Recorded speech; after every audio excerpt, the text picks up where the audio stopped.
I'm Brittany Lewis with Forbes Breaking News. In a press briefing on Wednesday, Florida Governor Ron DeSantis decried corporations taking political stances. DeSantis, who is running for re-election this year and is widely seen as a top 2024 Republican presidential contender, has made attacking woke capitalism a key policy and political goal. In recent months, he has gone to war with Disney after the entertainment giant took a side opposing the Sunshine State's parental education bill, called the Don't Say Gay law by critics. At Wednesday's press briefing, DeSantis touted state-level efforts to oppose the environmental, social, and governance, or ESG, movement in the corporate world. We have things like PayPal, and you're going to hear from Tina about PayPal, how they will cut off people that they basically disagree with. So you have an operation, maybe a political type group, you're doing different stuff, and then all of a sudden you're locked out of your account. You saw what they did with the GoFundMe, with the Canadian truckers. They're raising this money. All of a sudden they freeze the amount of the accounts just because they had a political disagreement about vaccine mandates. So this is something that's, I think, very fundamental in terms of who we are as a society, and do we want our society to be governed by some of the most economically elite and powerful interests in society. And I think our economy is going to be much better off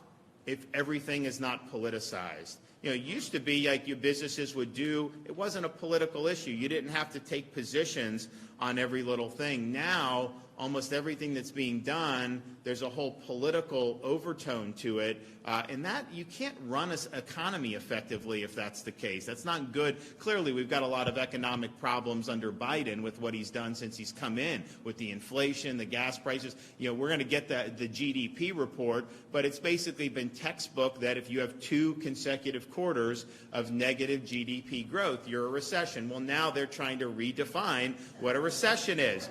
And they're getting help from people in the media saying, oh, well, it's not really a recession. And so, you know, this is just ridiculous. But that's, I think, kind of what you see. So there's a lot of problems with the economy as it is.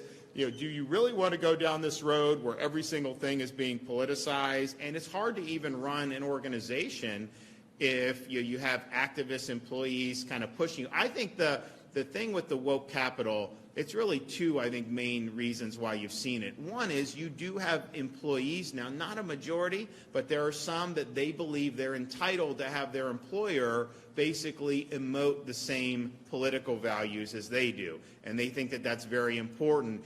I mean, they don't want their businesses even being neutral. They view that as not acceptable. So they have to toe the line what the kind of the loudest, most active employees want. The problem with that is that then the inmates are running the asylum because they get to always say this. Most of the other employees are kind of the silent majority. They're not asking for this. Some of the positions are contrary to what they want. And so wouldn't you rather just be neutral than doing that? But I do think a lot of inside the company there's been activists, and then outside groups have also furthered this that has caused. But then I also think, you know, some of these folks, it's one thing to make a lot of money. Some of these folks really want to exercise power over the rest of us. And I think it's a power play where, yes, some of these people that are running these institutions are not electable if they ever wanted to run for anything because they're just not appealing in terms of what they would stand for. But if they could do policy through a large bank or an asset manager or something like that, well, man, they're really shaping society based on their ideological vision. And so that's, I think, what we've seen. So what we're doing in Florida today is we're taking a stand against that. We don't want to see the economy further politicized, and we want to push back against the politicization that's already happened. Our investment funds should be for the best interest of our beneficiaries here in the state of Florida. It should not be a vehicle to impose an ideological agenda. And the same thing about people doing business in Florida, particularly these major financial institutions. You know, they should not be colluding with one another to marginalize people that they have political disagreements with. That is not the way you can run an economy effectively. So we are going to be doing some stuff on SBA.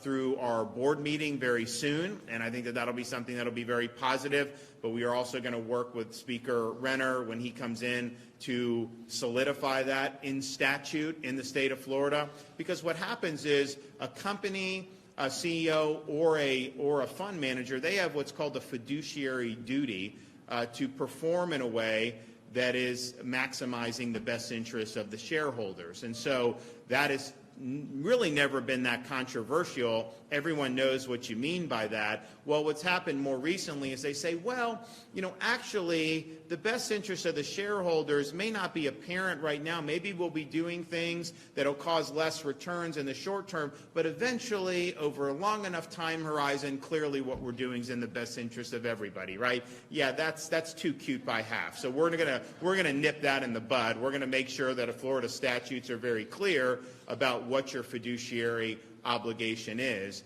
to the people that benefit. And we're also going to make very clear that discrimination, particularly in the financial sector, is not something that we want to see here in the state of Florida. So